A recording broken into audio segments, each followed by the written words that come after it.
E eu quero ler aqui no Evangelho de João, no capítulo 4, e o versículo 10 e o versículo 11. João 4, 10, está escrito assim: Jesus respondeu e disse: Se tu conheceras o dom de Deus, e quem é o que te diz, dá-me de beber, tu lhes pediria e ele te daria água viva. Disse-lhe a mulher: Senhor, tu não tens com que tirar, e o poço é fundo. De onde, pois, tens água viva? Meus irmãos, ouvinte da Rádio Clube, estamos diante de um texto aqui, de um diálogo entre o Senhor Jesus e uma mulher samaritana. Nós temos falado aqui no decorrer do programa sobre missões e como estar em um lugar, conquistar as pessoas, para falar do Evangelho. E nós falamos também de estratégias, falamos de culturas. E a palavra de Deus, ela é para todas as culturas. Não existe uma Bíblia para cada cultura diferente. Não, a Bíblia é uma só para todas as pessoas, tribos, línguas e nações. Glória a Deus. E nós podemos observar aqui que houve uma necessidade de Jesus ir para Samaria e passando nas fontes ali na região da cidade de Sicá, o Senhor Jesus conhece todas as coisas. Ele sabe tudo. Ele sabia que os judeus não se davam bem com os samaritanos. Ele sabia o horário que poderia encontrar aquela mulher no poço. E ele sabia que o objetivo dele é salvar todas as pessoas. Então o Senhor Jesus, com os seus discípulos, foram esta jornada aí, próximo do poço. Ele pediu que seus discípulos voltassem para a cidade para comprar pão. E já era quase meio-dia. Talvez poderia haver uma pergunta dos discípulos: mas por quê? Por que não disseste que era preciso comprar pão, que a gente já trazia? Tem que voltar daqui, meio-dia. O Senhor sabia que ele estava prestes a se encontrar com uma pessoa e que talvez com mais outras pessoas presentes, talvez poderia não ser bom para aquela mulher. O Senhor sabia do que estava fazendo. Os discípulos voltaram para a cidade para comprar pão. Jesus chegou ao poço e esteve lá. De repente chegou a mulher para tirar água. Uma mulher estrangeira ou samaritana. A mulher entrou, pegou água e já voltou. Agora, por que a gente vai imaginar por que aquela mulher foi meio-dia no poço? Porque meio-dia era um horário impróprio dos judeus em buscar água. Era um lugar impróprio para os judeus ir buscar água. Aquela hora não teria um judeu. Então a mulher samaritana, que não se dava com os judeus, ela disse: eu vou meio-dia que eu não encontro com essa gente. Ou seja, eu não gosto dos judeus, eu não gosto deles, eu não me dou com eles, porém bebia da mesma água. As pessoas que às vezes não nos quer bem, depende da gente.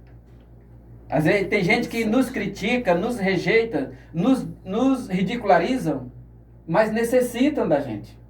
Necessitam de nós. Ela não gosta, às vezes é uma cultura, às vezes é um costume. Às vezes há essa distinção, essa diferença. Às vezes há essa parcialidade em algumas pessoas. E o Senhor Jesus, ele veio exatamente também para quebrar essas divergências, esses protocolos, para quebrar essas culturas que impede as pessoas de chegarem a Deus. O Senhor Jesus, se aproximando a mulher se aproximando do poço, pegou água e já ia saindo. Ou seja, observe que aquela mulher teve uma atitude de tirar a água e voltar. Ela não queria saber de mais nada. Ela queria saber era da água. Ela não queria saber de onde que a água viria, de quem tinha feito o poço, de quem... Não. Ela simplesmente quis ser abençoada e foi atrás da bênção e não quis nem saber do abençoador. E aquilo, o Senhor Jesus precisa chamar a atenção daquela mulher para falar da salvação para ela. Para falar da salvação. Quando o Senhor Jesus disse que estava com sede, ou que queria água, ou que Jesus disse, dá-me de beber. Na verdade, Jesus não disse que estava com sede, ele disse, dá-me de beber. Verdade. Ou seja, Jesus estava querendo um espaço para conversar com aquela mulher. Ou seja, isso é estratégia. Mesmo o Senhor Jesus sendo dono do mundo, criador de todas as coisas, ele não invade corações. Ele precisa ter acesso livre. Ele precisa ter permissão para entrar em cada coração, em cada vida, em cada família, em cada lar. Então, quando ele disse assim, dá-me de beber, aí a mulher disse, como sendo tu judeu, pede-me de beber sendo judeu, sendo eu samaritana. Tu não sabe que nós somos inimigos? Nós não se damos? Eu venho essa hora para não me encontrar com você. Eu venho exatamente meio-dia para não encontrar com você, você está aqui. Aí Jesus lança a palavra para ela, olha, se tu conhecesses o dom de Deus e soubesse quem é que te pede água, era tu que pediria e ele te daria água da viva, água viva. Ou seja, Jesus disse, se tu conhecesses o dom de Deus, quem é o dom de Deus? Quem é o dom de Deus se nós vamos se referir ao dom de Deus para pessoas que não são evangélicas? O dom de Deus está escrito em João 3,16. Deus amou o mundo de tal maneira que deu o seu Filho unigênito para que todo aquele que nele crê não pereça, mas tenha vida eterna. Ou seja, o dom de Deus é Jesus. E Jesus está dizendo, se tu conhecesses o dom de Deus, tu era que ia pedir. Porque se tu conhecesses Jesus, tu ia pedir água viva, tu ia pedir o Espírito Santo. Mas olha a desculpa que a mulher teve para querer intimidar talvez Jesus ou para não acreditar na palavra dele. Às vezes tem muitas pessoas que se dirigem a você e dizem, tu não tem, tu não pode, tu não vai fazer, tu não consegue. Às vezes, muitas palavras negativas são direcionadas a nós. O nosso potencial, o nosso poder, a nossa força não é nossa, ela vem de Deus. Então, ela disse, como é que tu pode tirar água? Tu não tem como tirar, ou seja, tu não tem água. Primeiro que tu não tem, o poço é fundo, como é que tu vai tirar essa água? Tu não tem condições. Então a gente pode ver aqui, irmãos, que o Senhor Jesus criou uma estratégia e conseguiu conversar com aquela mulher. E aquela mulher, depois que Jesus disse a palavra para ela, como ela devia fazer, ela disse, eu sei que tu és o profeta. Eu sei que tu és o Cristo. Aquela mulher se convenceu da palavra de Jesus. Aí perguntou, Senhor, e agora me diga uma coisa. Onde é que nós devemos adorar? Porque uns dizem que é em Jerusalém, no templo. Outros dizem que é no Monte Gerizim, de frente a Jerusalém, paralelo ao Monte das Oliveiras. O Senhor Jesus disse, olha, vai chegar o tempo, e já chegou, em que os verdadeiros adoradores adorarão o Pai em espírito e em verdade. Glória a Deus. E são esses que o Pai procura. Ou seja, o que é que se procura? Procura aquilo que está difícil. Porque se fosse fácil, só pegava. Mas se tem que procurar é porque está difícil de encontrar. Verdade. Então não estão em evidência, está sendo procurado. Está sendo extintos. Estão sendo procurados. E Jesus disse, os verdadeiros adoradores o meu Pai procura. Ele está procurando porque são esses que Deus quer. Que adore em espírito e em verdade. Não existe, assim, uma maneira única de adoração. Não existe uma maneira única de adoração. Existe uma forma em espírito e em verdade. Ah, não devo adorar em silêncio, ou tem que estar gritando, ou tem que estar pulando, ou tem que estar carregando. Não. Desde que seja em espírito e em verdade. Se o Senhor Jesus disse que tem que ser em espírito, por quê? Ele abre um precedente de que possa haver uma oração carnal, uma adoração carnal. Se ele diz que tem que ser em verdade, porque possa ter e existe adorações falsificadas, adorações manipuladas. E Jesus disse, essas adorações meu Pai não quer. Meu Pai não quer que seja carnal, meu Pai não quer que seja que não seja verdadeira. O meu Pai procura aqueles que adoram em espírito e em verdade. Aquela mulher saiu dali convencida de que o Cristo é o Salvador do mundo.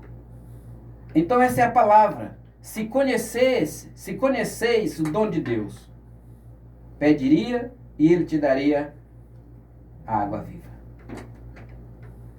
Poderíamos dizer assim, nós precisamos conhecer Jesus para ter o Espírito Santo. O Senhor Jesus estava se referindo ao Espírito Santo que havia de vir, que havia de se manifestar sobre as pessoas, que jorra uma fonte de água viva.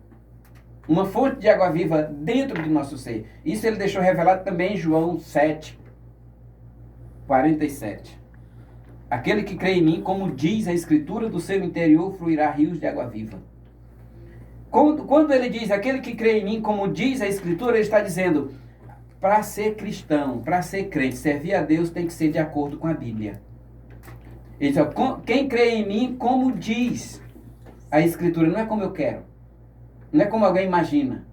Não é como alguém que, eu vou ser crente, mas tem que ser do meu jeito. Mas tem que ser do jeito de Jesus. Tem que ser do jeito que a Bíblia diz. Eu não posso criar uma fórmula para servir a Deus. Ela já existe. Quem crê em mim, como diz a Escritura, Jesus disse isso. Se ele fosse falar hoje, já com tudo pronto aqui, Novo Testamento, Antigo Testamento, tudo, ele diz assim, quem crê em mim, como diz a Bíblia. A Bíblia do tempo de Jesus era a lei, era o Antigo Testamento. Os profetas, os salmos. Então ela disse assim, eu vejo que tu és profeta. Então ela aceitou o Senhor. Então, às vezes, irmão, tem muita coisa que aparentemente parece ser difícil, mas se nós tiver Deus na vida, onde Ele nos mandar, nós vamos. Nós vamos vencendo barreiras, quebrando os ferrolhos, arrebentando os grilhões, libertando as pessoas em nome de Jesus, porque o Senhor Jesus tem dado à igreja poder para pisar serpentes e escorpiões e toda a força do mal. Nós só precisamos obedecer às Sagradas Escrituras e andar de acordo com ela nos ensina. E assim sendo, nós vamos ter êxito na obra de Deus. A obra de Deus é feita por nós, missionários, pela igreja. Deus não vai enviar um exército de anjos para fazer a obra dele. Quem tem que fazer é eu, é o Pablo, é você, irmã Lia, irmã Deusirene, toda a igreja. Nós é que vamos fazer a obra de Deus. A obra é de Deus, porém quem vai trabalhar é nós. E nós temos que trabalhar de acordo com o que a Bíblia diz. Ganhar almas para Jesus? Não me dou com tal pessoa. Para com isso. O judeu não se dava com o samaritano. Mas Jesus deu-nos o exemplo. Crie estratégia e vai pescar. Vai pescar. Use a isca certa, use o momento certo e o peixe vem. Tem alma, precisa de Deus, precisa de Jesus. Nós somos o canal de levar a palavra de Deus. A igreja é um canal de bênção para a sociedade, para a comunidade, para as pessoas. E às vezes nós não podemos omitir essa verdade. Nós precisamos falar ela, de acordo com como está escrito. Então fica essa palavra para os nossos ouvintes, para as nossas vidas. Que Deus abençoe a todos, em nome de Jesus. Amém. Glória a Jesus.